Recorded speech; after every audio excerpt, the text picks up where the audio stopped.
Hello guys, welcome back to this channel. In today's video, I'm going to show you how you can add your Instagram profile to your TikTok. Okay, let's get started. First of all, we can open our TikTok application and we have to go to our TikTok profile. Okay, and this is my TikTok profile and we have to edit our profile. Just click on this edit profile option, and if you want to add your Instagram to your TikTok profile, you can click on this Instagram. Click on add Instagram right here, and here you have to log into your Instagram.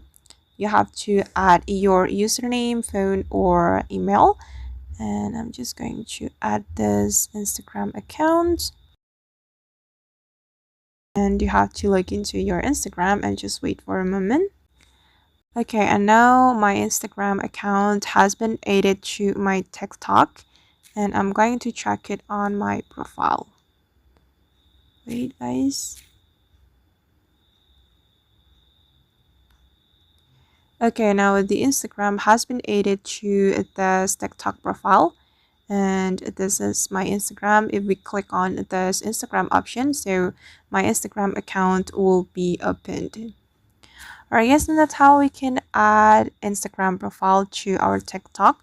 I hope this tutorial will be useful for you. Thank you so much for watching and see you in the next video.